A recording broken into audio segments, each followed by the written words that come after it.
नमस्कार मंडळी, मी रोहित बापट. माझ्या यूट्यूब चॅनलवर तुम्हा सगळ्यांचं स्वागत. काही दिवसांपूर्वी जयवंत दळवी यांचा ए दिन हा कथासंग्रह माझा वाचून पूर्ण झाला. तसा तर कथासंग्रह फार मोठा नाही आहे, म्हणजे खूप पानं आहेत वगैरे असं नाही आहे. पण मला स्वतःला हळूहळू वाचायला आवडतं. ती पात्र जी आहेत ती रंगवत कल्पनेमध्ये त्यांना उभं करून ते चित्र उभं करून वाचणं मला आवडतं. आणि जयवंत दळवी हे इतके कमाल कथा लेखक आहेत की चित्रच तुमच्या डोळ्यासमोर उभं राहिलं पाहिजे. थोडक्यात म्हणजे अर्नेस्ट हेमिंग्वे म्हणतो ना की मिनिमम लिहायचं, तसं कुठेतरी जाणवलं मला ए दिन या कथासंग्रहामध्ये. दुसरी एक गोष्ट जी मला दरवेळेस जाणवते, जयवंत दळवींचं काहीही वाचलं की मग तो कादंबरी असेल किंवा कथासंग्रह असेल, काही असेल, एक गोष्ट जी मला जाणवते की या लेखनामध्ये, जयवंत दळवींच्या लेखनामध्ये ना डार्केस्ट ह्युमर आहे. म्हणजे ज्याला आपण डार्क कॉमेडी म्हणतो ना, तर कॉमेडी म्हणणं मला तितकं बरोबर वाटत नाही. कॉमेडी आणि ह्युमर याच्यात फरक आहे हं. ते तुम्ही गुगल सर्च करा म्हणजे तुम्हाला समजेल की याच्यात एक डार्केस्ट ह्युमर आहे. म्हणजे व्यंग शोधण्याची, कमतरता शोधण्याची जी प्रक्रिया आहे आयुष्यातली, स्वभावातली, विचारांमधली, आणि ती मांडायची जी शैली आहे ती अशी घातक नाहीये. ती तुम्हाला एकदम एखादा हत्यार घेऊन थेट तुम्हाला मारूनच टाकायचं तसं नाहीये. ती हळू-हळू, हळू-हळू तुम्हाला, म्हणजे चक्क खरं सांगायचं तर धारदार सुरीनी तुम्हाला गुदगुल्या करत नेल्यात. तुम्हाला कळतही नाही की चीर पडलेली आहे त्वचेवर. इतकं ते हळू-हळू, हळू नेणं आहे. पण इतक्या सूक्ष्म भावना या ए दिन कथासंग्रहात जयवंत दळवींनी टिपलेल्या आहेत ना, की मी त्याच्याबद्दल काय बोलू? खरं तर हे माझ्यासारख्या लोकांसाठी की जे लेखनाचा प्रयत्न करतायत, लेखनाकडे एक अभ्यास म्हणून बघतात, त्यांच्यासाठी खरं सांगायचं तर हे एक अ, जयवंत दळवी म्हणा किंवा ही जी लोकं आहेत ना, ही दीपस्तंभासारखी आहेत. खूप काही शिकण्यासारखं आहे, की ती भावना टिपायची कशी? आता ए दिनमध्ये प्रामुख्याने ज्या भावनांवरती जोर दिलेला आहे त्याच्यापैकी एक महत्वाची म्हणजे कामभावना. खूप माणसं, खूप लेखक, खूप वाचक या भावनेपासून लांब पळतात. कारण की त्यांचे आपापले जे काही विचार असतील ते. पण आपण यापासून लांब पळू शकत नाही. हे वास्तव ज्याला समजत नाही, तो कायम गर्तेत अडकलेला राहतो. आणि या कामभावनेवरती, या वासनेवरती ज्याला विजय मिळवता आला, तो सुखी होतो हे खरं आहे.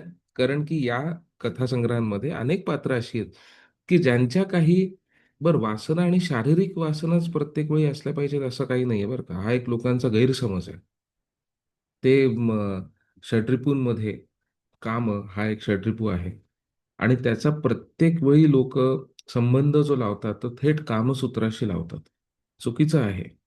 कामभावना, त्याच्यानंतर अ, वासना ही दरवेळेस शारीरिक असतेच असं नाही. तुमच्या काही इच्छा असतात. तुमच्या काही मनापासनं मागितलेल्या गोष्टी असतात. तुमच्या काही गरजा असतात. मग त्या भावनिक असू शकतात. जसं एदिनची एक भावनिक गरज आहे, जिच्यावरती म्हणजे एक त्यातली एक कथा आहे याच्यावरती, की तिची एक भावनिक गरज आहे. तशा अनेक कथा आहेत, की शेवटची कथा एक अशी आहे, की जगन्नाथ म्हणतो, "मी आत्महत्या करणार." त्याची ती वासना आहे. त्याची ती अपूर्ण इच्छा आहे. असे हे सगळे ग्रासलेले लोक. याच्यामध्ये काही काही कथा तर अशा आहेत ना, की त्या म्हणजे मी तुम्हाला मगाशी म्हटलं ना, की धारदार शस्त्र आहे. जे तुमच्या शरीरावरनं फिरतंय. तुम्हाला कळत नाही आपण मरतोय की नाही मरत आहे. वेदना होतायत की नाही होत हे सुद्धा कधी-कधी कळत नाही. अशी अवस्था होते ही कथा वाचताना. ही म्हणून मी म्हणलं, की जयवंत दळवेंचं लिखाण असे की आपली चेष्टा करतायत की काय? मग is he mocking us, mocking our way of living? मग त्यांना जे दिसतंय ना, ते इतकं सूक्ष्म आहे की ते लेखक जे कोणी अभ्यास करणारे आहेत लेखनाचा त्यांच्यासाठी म्हणजे हे प्रेरणा देणार आहे की कसं बघितलं पाहिजे, छोट्या छोट्या गोष्टींकडे कसं बघितलं पाहिजे. त्याच्यामध्ये प्रवास नावाची एक कथा आहे की त्या प्रवासात दोन माणसांची भेट होते. त्यांच्या काही अपूर्ण इच्छा असतात. मगाशी म्हटलं तसं की कामभावना जी आहे ना, ही अत्यंत अ, काय म्हणतो आपण त्याला, सगळ्यांवरती सर्वव्यापी जी आहे, ती ती भावना आहे. कारण की माणसाच्या इच्छा शेवटी जात नाहीत ना. माणसाच्या इच्छा जात नाहीत. सगळ्यांवरती हावी होईल अशी ती भावना आहे. आणि मग ते काही राहिलेलं असतं, काही उरलेलं असतं आणि मग ते प्रत्येक जण ते भरून काढायचा प्रयत्न करतोय. प्रवास ही कथा अशी ज्याच्यामध्ये दोन माणसं अचानक भेटतात, त्यांची ओळख होते आणि ते काहीतरी स्वप्न रंगू लागतात. तेच. त्याच्यानंतर पुरे झालं, लग्न होत नाहीये. आता कुठल्याही तरुणीला ज्याचं लग्न होत नाही. आता हे अमान्य करणं चुकीचं ठरेल, की लग्न म्हणा, हे म्हणा, यामध्ये शारीरिक गरजा सुद्धा असतात.